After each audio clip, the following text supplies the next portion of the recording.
पंच परवान पंच प्रधान।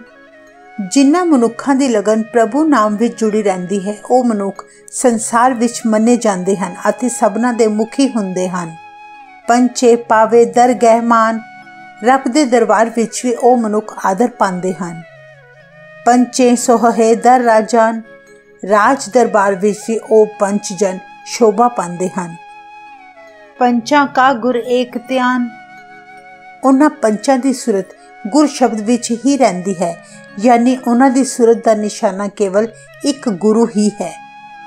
जे को कहे करे विचार, करते कै करड़ै नाही सुमार। पर गुर शब्द विच जुड़े रहन दा यह मतलब नहीं निकलदा कि कोई मनुख रब दी सच्ची कुदरत दा अंत पा सके, भावें कोई विचार कर लवे। प्रभु दी कुदरत दा अंत लभना मनुख दे जीवन दा मनोरथ हो ही नहीं सकता। तोल तरम दया का पूत, संतोख थाप रखिया जिन सूत। अकाल पुरख दा धर्म रूपी नियम ही बैल है, जो दया दा पुत्र है, यानी अकाल पुरख ने अपनी मेहर करके सृष्टि नूं टिका रखण लई धर्म रूपी नियम बना दिता है। इस धर्म ने अपनी मर्यादा अनुसार संतोख नूं जन्म दिता है। जे को बुझे होवै सच्चियार, तब लै उपर केता पार।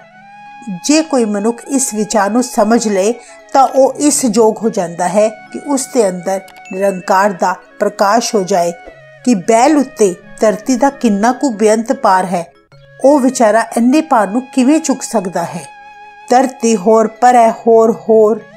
दूजी सोचण वाली गल है कि जे धरती दे हेठा बैल है ते उस बैल नूं सहारा देण लई हेठा होर धरती होई ते उस धरती दे होर हेठा होर बैल, उस तो बाद धरती दे हेठा होर बैल, फिर होर बैल।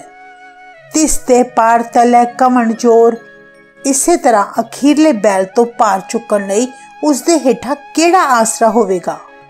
जीए जात रंगा के नाव।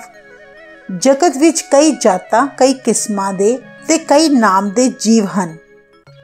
सबना लिखिया वुड़ी कलाम। इन्हां सबना ने कलम नूं रोके बिना एक सार ही अकाल पुरख दी कुदरत दा लेखा लिखिया है। एहो लेखा लिख जाने कोई, पर कोई विरला मनुख ही ए लेखा लिखना जानता है। भाव प्रभु दी कुदरत दा अंत हर कोई नहीं जान सकता। लेखा लिखिया केता होए। जे लेखा लिखिया भी जाए तो यह पता नहीं लग सकता कि लेखा किड्डा वड्डा हो जाए। केता ताण सुआलियो रूप। निरंकार दी बेअंत शक्ति है अते उसका बेअंत सोहना रूप है। केती दात जाने कौन कूत। उसकी बेअंत दाता हन, उसका कौन जीव अंदाजा लगा सकता है। कीता पसाओ एक को कवाओ। निरंकार ने अपने हुक्म विच जगत की रचना की। तिसते होए लख दरियाओ। उसके हुक्म नाल ही जिंदगी दे लखां दरिया बन गए। कुदरत कवण कहा विचार, वारिया न जावा एक बार। सो मेरी की शक्ति है कि करतार दी कुदरत दी विचार कर सका। हे निरंकार, मैं तो तेरे उत्तों एक बार भी कुर्बान नहीं हो सकता। भाव मेरी हस्ती बड़ी तुच्छ है। जो तुद पावै साई पलिकार, तू सदा सलामत निरंकार। हे निरंकार, तू सदा वास्ते अटल है। जो तेनू चंगा लगता है सो ही कम पला है। पाव तेरी रजा विच रहना ही ठीक है। असंख जप असंख पाओ।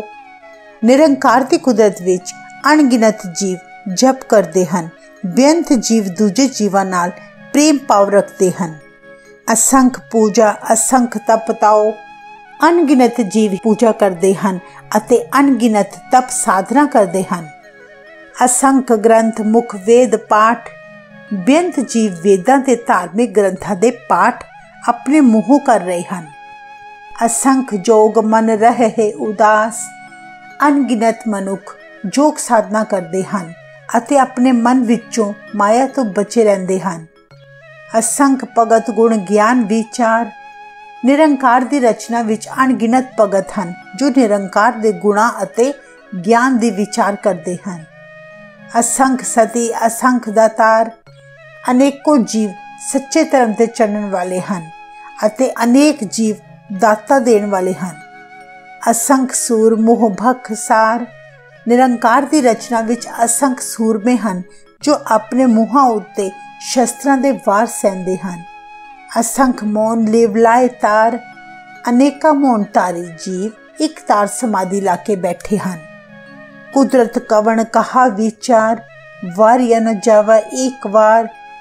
ਸੋ ਮੇਰੀ ਕੀ ਸ਼ਕਤੀ ਹੈ ਕਿ ਕਰਤਾਰ ਦੀ ਕੁਦਰਤ ਦੀ ਵਿਚਾਰ ਕਰ ਸਕਾਂ। हे ਨਿਰੰਕਾਰ, ਮੈਂ ਤਾਂ ਤੇਰੇ ਉੱਤੋਂ ਇੱਕ ਵਾਰ ਵੀ ਕੁਰਬਾਨ ਨਹੀਂ ਹੋ ਸਕਦਾ। ਭਾਵ ਮੇਰੀ ਹਸਤੀ ਬੜੀ ਛੋਟੀ ਹੈ।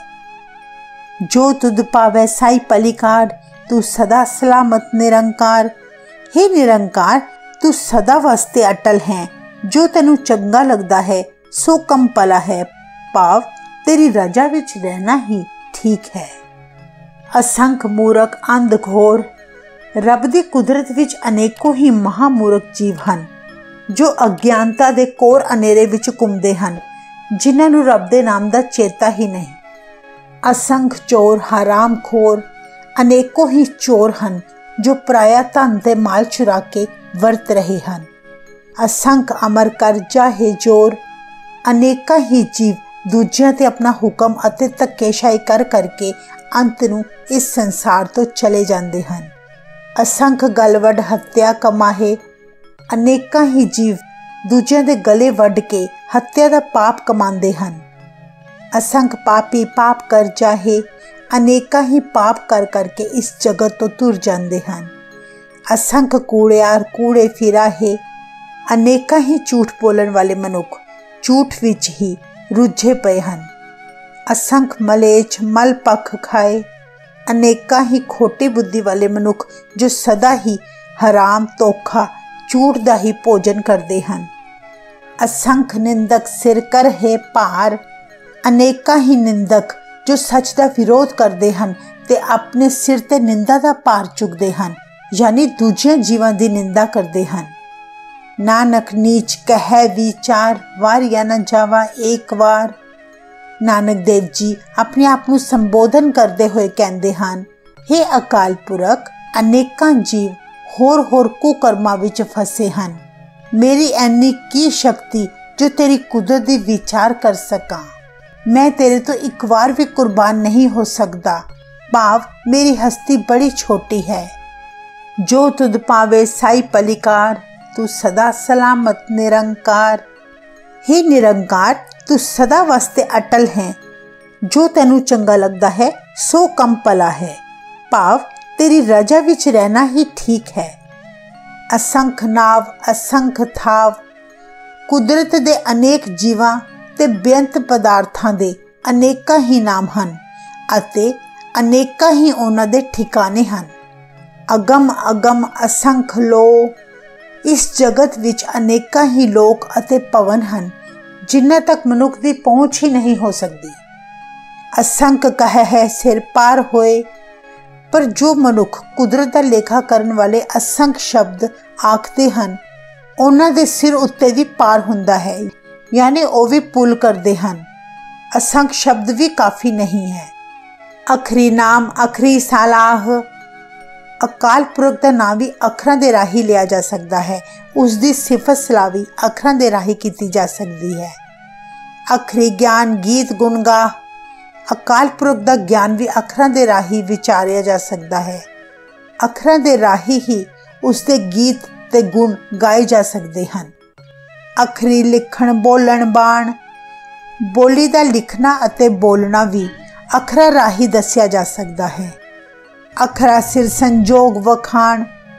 ਜਿਸ ਅਕਾਲ ਪੁਰਖ ਨੇ ਜੀਵਾਂ ਦੇ ਮੱਥੇ ਦੇ ਸੰਜੋਗ ਦੇ ਅੱਖਰ ਲਿਖੇ ਹਨ, ਜਿਨ ਐ ਲਿਖੇ ਤੇ ਸਿਰ ਨਾਹੇ। ਜਿਸ ਅਕਾਲ ਪੁਰਖ ਨੇ ਜੀਵਾਂ ਦੇ ਮਿਲਾਪ ਦੇ ਇਹ ਲੇਖ ਲਿਖੇ ਹਨ, ਉਸ ਦੇ ਸਿਰ ਉੱਤੇ ਕੋਈ ਲੇਖਾ ਨਹੀਂ ਹੈ। ਭਾਵ ਅਕਾਲ ਪੁਰਖ ਇਹਨਾਂ ਅੱਖਰਾਂ ਦੇ ਰਾਹੀਂ ਬਿਆਨ ਨਹੀਂ ਹੁੰਦਾ, ਕਿਉਂਕਿ ਅਕਾਲ ਪੁਰਖ ਇਹਨਾਂ ਅੱਖਰਾਂ ਦੀ ਪਹੁੰਚ ਤੋਂ ਬਹੁਤ ਉੱਚਾ ਹੈ। ਪਰ ਇਹ ਉਸਦੇ ਅੱਖਰ ਅਸੀਂ ਆਪਣੇ ਜੀਵਨ ਵਿੱਚ ਧਾਰਨ ਕਰ ਲਈਏ। ਜੇ ਫਰਮਾਏ ਤਿਵ ਤੇ ਪਾਏ। ਜਿਵੇਂ ਨਿਰੰਕਾਰ ਹੁਕਮ ਕਰਦਾ ਹੈ, ਤਿਵੇਂ ਤਿਵੇਂ ਜੀਵ ਆਪਣੇ ਜੀਵਨ ਵਿੱਚ ਕਰਮ ਕਰਦੇ ਹਨ। ਜੇ ਤਾ ਕੀਤਾ ਤੇ ਤਾ ਨਾਓ। ਇਹ ਸੰਸਾਰ जो रब ने बनाया है ਇਹ उस रब ਦਾ ही रूप है। विण ना वै ना ही को थाओ। इस जगत विच कोई भी थां उस निरंकार तो बिना नहीं है। जिथे भी वेखिए उथे ही निरंकार दा रूप दिखता है। कुदरत कवण कहा विचार वार या न जावा एक वार। सो मेरी की शक्ति है कि करतार दी कुदरत दी विचार कर सका। हे निरंकार मैं तां तेरे उत्तों एक वार भी कुर्बान नहीं हो सकता। भाव मेरी हस्ती बड़ी छोटी है। जो तुद पावै साई पलिकार तू सदा सलामत निरंकार। हे निरंकार तू सदा वास्ते अटल है। जो तैनू चंगा लगता है सो कम ही पला है। भाव तेरी रजा विच रहना ही मेरे वास्ते ठीक है। पर ये हाथ पैर तन देह जे हाथ पैर या शरीर लिबड़ जाए या गंदा हो जाए पानी तो तै उतर सोखे ते फिर पानी नाल धोतियां ओ मैल उतर जाती है। मूत पलीती कपड़ होए जेकर कोई कपड़ा मूत्र नाल गंदा हो जाए दे साबुन लईए ओ धोए ते साबुन दे नाल ओनू धो लईदा है। पर ये मत पापां कै संग जेकर जीव दी बुद्धि पापां नाल भर जाए ओ तो पै ना वह कै रंग। ओ पाप केवल प्रभु दा नाम लैके ही धोते जा सकते हैं। पुन्नी पापी आखड़ ना है। हे नानक पुन्नी जा पापी सिर्फ कहन मात्र ही नहीं कर कर करना लिख ले जाओ। असल विच तू जेहो जिया कर्म करेगा ओही कमाई तू अपने नाल ले जाएगा। आपे बीज आपे ही खाओ। जो कुछ तू बीजेगा उसका फल आप ही खाएगा। नानक हुक्मी आवो जाओ। अपने बीजे अनुसार निरंकार दे हुक्म विच जन्म मरण दे चक्रां विच पिया रहेगा। तीरथ तप दया दत दान जे को पावे तिल का मान। तीरथ यात्रा तप करना जियां ते दया करनी दान देना इन्हां कर्मां दे बदले जे किसी जीव नूं वडियाई मिल भी जाए तां ओ तिल मात्र ही मिलती है। सुनिया मनिया मन कीता भाओ अंतरगत तीरथ मल नाओ। पर जिस मनुख ने अकाल पुरख के नाम विच सुरत जोड़ी है जिसकी लगन प्रभु नाम विच लगी हुई है अते जिसने अपने मन विच निरंकार नाल प्रेम किया है उसने समझो अपने अंदरले तीरथ विच चंगी तरह इशनान कर लिया है। सब गुण तेरे में ना ही कोय विण गुण कीते भगत ना होए।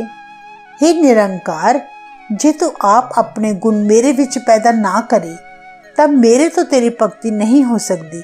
मेरे विच ऐनी समर्था नहीं कि मैं तेरे गुण गा सका। ऐ सब तेरियां ही वडियाइयां हन। स्वस्थ आथ बाणी बरमाओ सत सुहान सदा मन चाओ। हे निरंकार तेरी सदा जय होवे। तू आप ही माया है। तू आप ही बाणी रूप है। तू आप ही ब्रह्मा रूप है। यानी इस सृष्टि नूं बनाने वाली माया बाणी ते ब्रह्मा तेरे तो वखरी हस्ती वाले नहीं हन जो लोकां ने मन रखे हन। तू सदा अटल है सोना है। तेरे मन विच सदा चाओ है। तू ही सबदा स्वामी है। कमण सो वेला वखत कमण कमण थित कमण वार। केड़ा वेला सी केड़ा वक्त सी केड़ी थित सी ते केड़ा दिन सी। कमण से रुत्ती माहो कमण जित हुआ आकार। केड़ी रुत सी केड़ा महीना सी जदों ऐ संसार बनिया सी। वेल ना पाइया पंडिती जे होवे लेख पुराण। कदों ऐ संसार बनिया तां उस समय दे पंडितां नूं भी खबर नहीं सी। जे पता हुंदा ते पुराण विच लिखिया हुंदा। वखत ना पाइयो कादिया जे लिखण ले कुरान। उस वेले दे काजियां नूं भी पता नहीं सी। जे पता हुंदा तां कुरान विच लिखिया हुंदा। थितवार ना जोगी जाने रुत माहो ना कोई। जदों संसार बनिया सी उस वेले केड़ी थित सी केड़ा वार सी इसकी खबर किसी जोगी नूं भी नहीं पता। कोई मनुख भी नहीं जानता। जा करता सिर ठीको साजे आपे जाने सोई। जिस सिरजनहार ने यह सारी सृष्टि पैदा की है सो वो आप ही सब कुछ जानता है। किव कर आखा किव साला ही क्यों वरणी किव जाना। सतगुरु जी फरमाते हैं, मैं किस तरह निरंकार की वडियाई करा, किस तरह उसकी सिफत सलाह करा, वर्णन करा अते किस तरह उन्हें समझ सका। नानक आखण सबको आखै एक दू एक सियाणा। हे नानक, हरेक जीव अपने आप को सियाना समझ के निरंकार की वडियाई दसन का यतन करता है पर दस नहीं सकता। वड्डा साहिब वड्डी नाई कीता जा का होवे। वो निरंकार सब तो वड्डा है, उसकी वडियाई सब तो उच्ची है। जो कुछ संसार विच वरत रहा है उसे दा कीता हो रहा है। नानक जे को आपो जाने अगे गया ना सो है। हे नानक, जे कोई मनुख अपनी अकल तो रब की वडियाई का अंत पाने की कोशिश करे तो वो उसके दर ते जाके आदर नहीं पांदा। वाहेगुरु।